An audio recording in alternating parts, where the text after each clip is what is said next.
was Karina's friend for a very, very long time. A lot of you knew her as Karina Page Holleran, maybe as Karina Page Ponder, the name that she blogged under. I knew her first as Dave, and the very first day I met her was in middle school. And I was about 14 or so. I had come to live in Santa Rosa, which was my hometown. And I had been away for a long time because my parents were divorced. And I was coming back thinking somehow that I could reclaim a life that I had left when my parents split up. Starting all over again in a school where nobody knew me. And one rainy day in PE class, we sat down and it was wrestling that day, which for any skinny geeky kid is your worst nightmare. And this lanky guy sits down next to me and starts talking. And anyone who knew Corina knew that once she got started, she didn't stop. And somewhere in that stream of words, we learned that we lived down the street from each other. And from that moment on, we were friends for up to this year. And well, she will always be my friend forever. She was the first person to reach out to me when I really needed a friend, and that's who she was.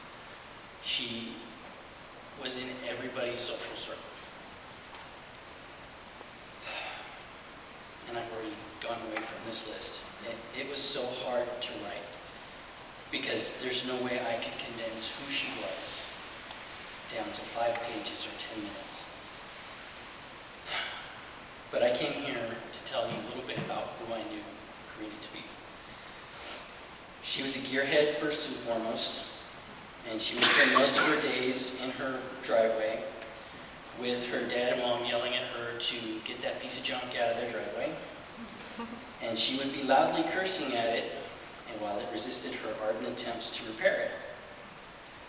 My memories of her are mostly greasy hands and bloody knuckles, and sometimes she would break as much as she would fix, but she was never truly happy unless she was under the hood of a car and covered in grease.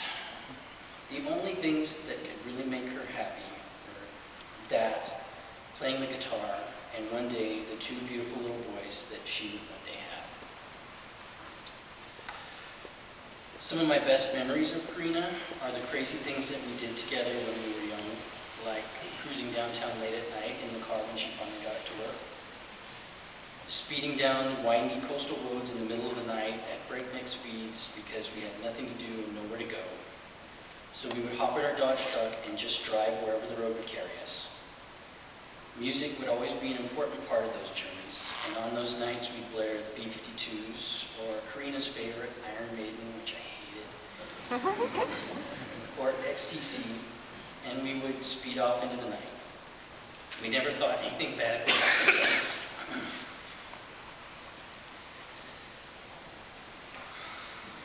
It's amazing that either of us survived those reckless nights, but those are memories that I treasure today.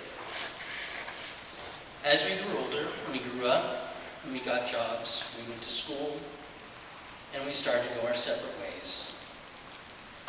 I lost Karina for a while there. She got married, she moved off to Humboldt County and got a great job with the state. She had 2 beautiful boys. She became a grown-up, which was something that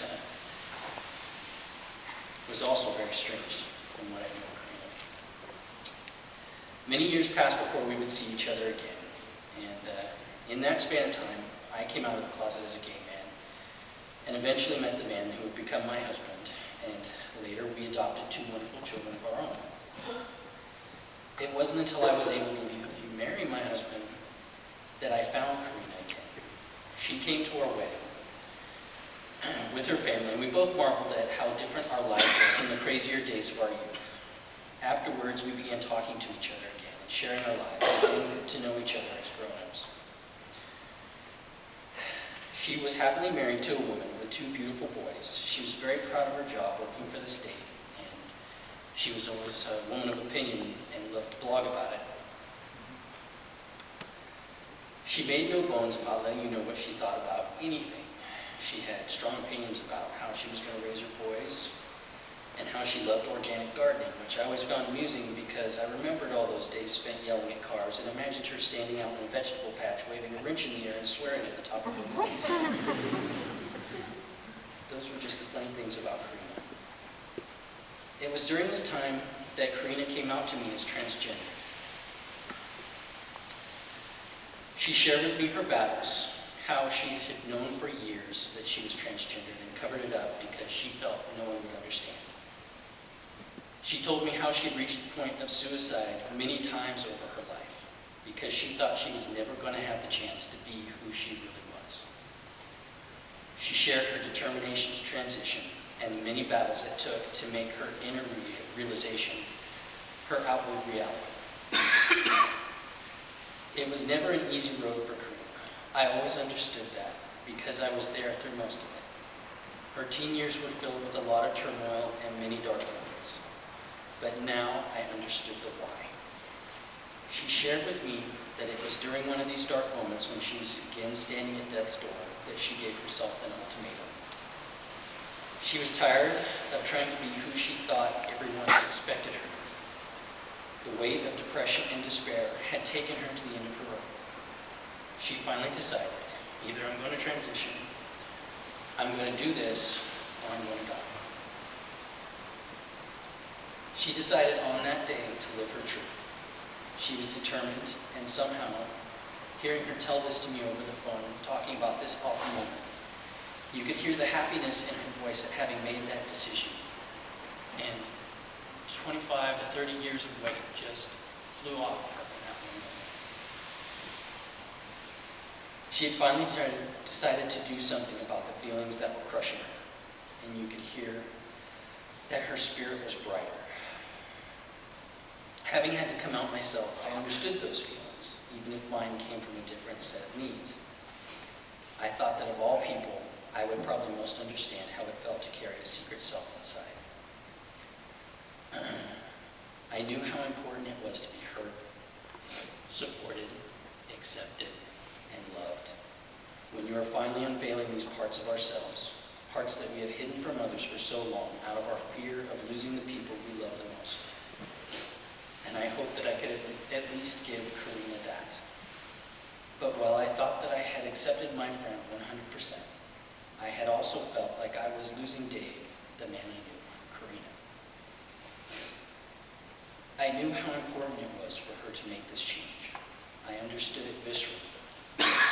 But at that time, I still felt like I had lost the person I had known since junior high for a new person who would stand in his place. What I could not understand then, but what I do now, is that nothing had changed. Shining out of Dave's eyes had been Karina's spirit all along. It was Karina that had known, it was Karina that had known all those years. And now I was only getting to see her a little more clearly. She was the one who had cranked up the Iron Maiden to drown out her pain. She was the one cursing at that VW bug because she dropped a bolt in the engine block and couldn't reach it. She was the one who had first reached out to me so many years ago when we needed it most. Perhaps because souls can recognize each other no matter what we may see on the outside. It had been her the whole time, and I understand that now. What I wish is that she was here to be able to share that with, but she is not. Karina's decision to be who she really was inside had caused a major rift in her marriage. Her wife loved her, but she could not go down that road with Karina, down the path of transition. This was an incredible heartbreak for Karina, who began to feel as if she was causing her wife and family incredible pain because of what she felt is something necessary to her own survival. She felt like she had to be away from them in order to spare them the pain of dealing with the realities of transition. Her family was cold, and it broke her heart. She began to feel the need to hide who she was again for their sake, even as she was making her transition, and that was unbearable and ultimately unacceptable. That closet had nearly killed her last time, and she felt it was a choice between living her truth or causing her family what she felt to be unbearable pain that ultimately led to her decision to take her own life. As her friend, and one of the people now left standing in the void of her absence, I will never find it in my heart to be angry with her or blame her for her decision. I only stand here with my memories and a pocket full of wishes. I wish that she had held on just a little bit longer to see how things would change. I wish that she would have finished the journey she began. She would not have had to do it alone. I would have been there.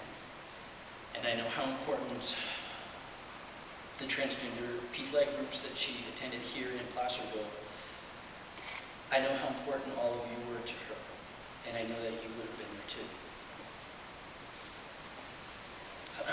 She had come to rely on the support and friendship of all of them. I believe that even though the short term would have been incredibly hard for her, one day she could have rebuilt the life that she craved on her own terms. She could have been there to see the grown-ups her boys would become, and maybe in some way she still will be. I find myself today, like most people left behind to wonder, wishing I had been a better friend to her then, that I had been smart enough to see the signs, or woken up to my own ignorance sooner. I don't know if it could have changed her decision, because I know many people did try to change her mind. I only wish that she could have seen that taking her life was not the only door open to her. Now I tell everyone not to take the people in your life for granted, whether gay, straight, transgendered, whatever label you want to use. Because one day that person may not be there anymore to share those moments with, to laugh about the stupid things you did in the past, or to share the challenges of the present.